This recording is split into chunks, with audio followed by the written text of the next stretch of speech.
One other thing I want to talk about before we get into our favorite segment of the show, sir, is that WWE announced that NXT will be Yeah. running an episode of the show, rather. Sorry, a bunch of leaves just fell down in front of my window here, and it was like a bunch of shit that fell, and I thought they You're were like easily entertained, birds. my friend. Man, I'm Easily. just like a fucking squirrel. Yeah. NXT will be running a show from the ECW arena on November 6th. And I want to know your thoughts about that. And hopefully, I spoke to somebody I'm going to tell you about in a second, and I want to know your thoughts on it and what you think they could do with it. But what do you think about them running? What do you think about them running the House of Hardcore, man?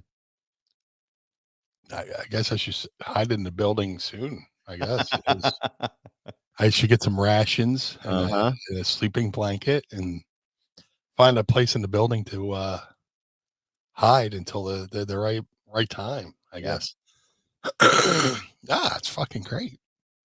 Um, it's gonna be crazy, man. Just I mean, they do people do live TV from there. Yeah. They got the mixed martial arts group that does a fucking thing from there, and they've done live TV, and of course ECW, but One Night Stand. No, it wasn't barely legal, but that was way before the building can handle it like it can now. But it'll be good. I mean, they're going to bring I know they're bringing a whole bunch of fucking production. Mm-hmm. It's gonna be good. It's gonna be a live rowdy crowd, bro. Yeah. It's good. It's good. It's gonna be great. I like that NXT's going back to like the darker colors. Like when when they did NXT 2.0 and Yeah. their logo looked like something that should have been on a sweater on the boardwalk in Wildwood. Just I like what Sean's doing with the company now. I like the silver and black logo. I like what they're doing. But yeah, running the arena, it's awesome. It's perfect. Yeah. I don't know what they have planned. Hopefully somehow, I pop up in somebody's head. I'm a cheap date. I'm 10 minutes from the building, you know. Just it'll be awesome. It'll be Yep. awesome. I had a chance to talk to the Don of NXT, Tony D'Angelo, earlier this week, which actually drops today over on the Takedown on SI's YouTube page. So go ahead and subscribe now if you're not there. My article will be accompanying that around noon, I think, is when we're going to release it. But I asked him, because he's got the D'Angelo family, I asked him if he could see himself bringing the FBI back, the full-blooded Italians, Nunzio and Sal, maybe Big Vito. What are your thoughts about the D'Angelos or little Guido coming back? And I said to him, I hope it makes the cut of the video, but I said to him, I was like, this is like the D'Angelos and the FBI. Like, you're just printing money at this point. Like, you're just printing money. It's two families working together. That'd be great. Yeah, it's a perfect opportunity to do a nod to the past. I mean, they already hinted at stuff in the commercial showing like old school ECW footage. Yeah. The shame of it is the building looks nothing like it used to. So if they need somebody to give a tour of, well, they already hired me to give a tour, during WrestleMania week. But I was gonna tell you. I don't know if I told you this, but on one of the nights on Monday Night Raw or SmackDown, I saw a clip of because they're talking about the WrestleMania 41 like access stuff and priority passes. And real quick, there's a clip of you sitting on the right hand corner doing something at the ECW arena. What was this on? It was on like Monday Night Raw. I was like, oh shit, that's Meanie. I was like, that was from the ECW arena thing that they did. Like you were sitting there. If somebody could go back and clip that, and I didn't see it. I'll have to go back and find it. Were you gimmicked up for that whole thing? Did you have the blue in?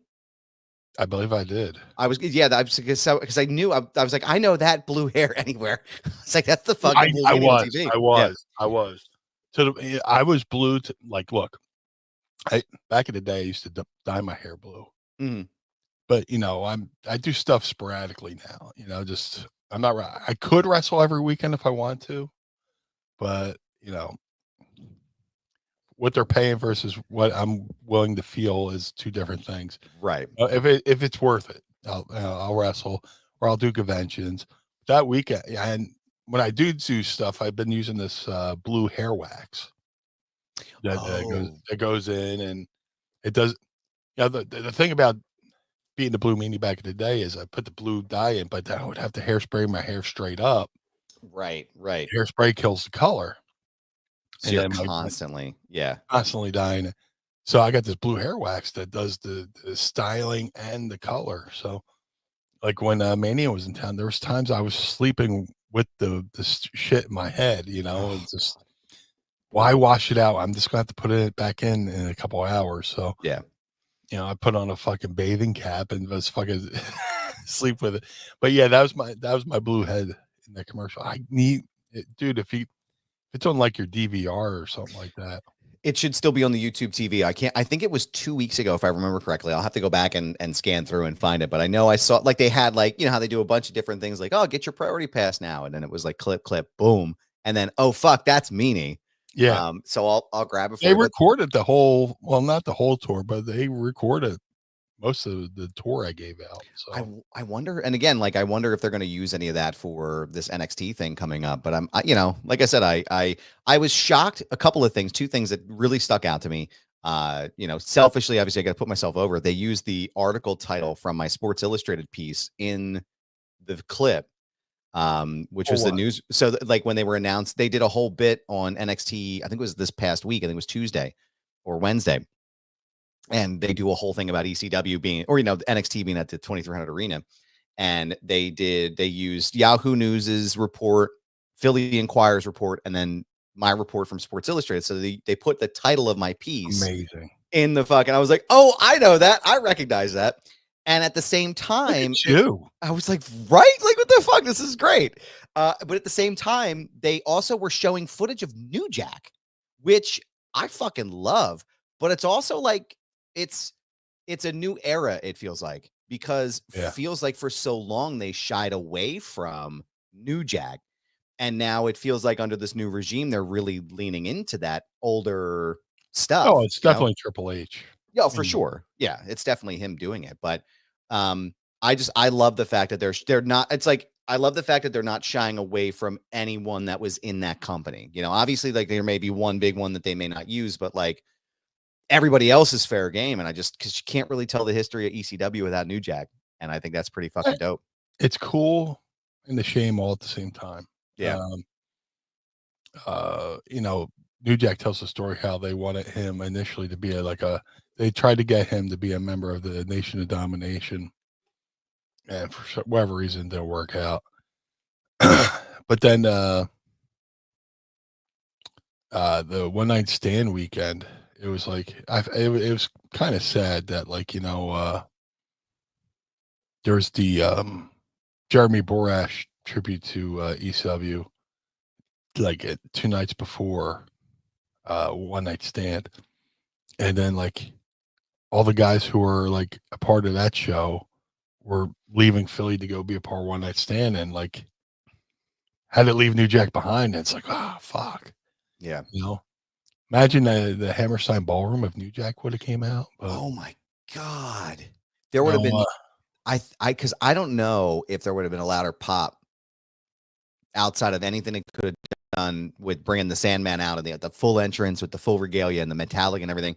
Do you imagine if they fucking had licensed Natural Born Killers and he fucking, oh, oh my God, dude, I would have been jumping around the living room, man. Holy shit, would dude. have been amazing. Oh my God, that would have been amazing. But Adam from Downingtown wants to know, before we get into the other segment, Yeah, if it's, suppose Papa H, who is, as we know, a listener of the show, big longtime fan yes. of our program. Suppose he picks up the phone and he's like, "Yo, hey yo, um, we want to bring you back. We want to have you come and be a part of this. Who would you like to work with in the NXT roster? Is there Oh, dude, anybody that you could see yourself doing a I mean, segment?" if he's gonna have the FBI with D'Angelo, that'd be fucking. Yeah, That'd be fun to be on the other side of that, whoever they're working with. But anything, man, just anybody, anything, just a cameo, I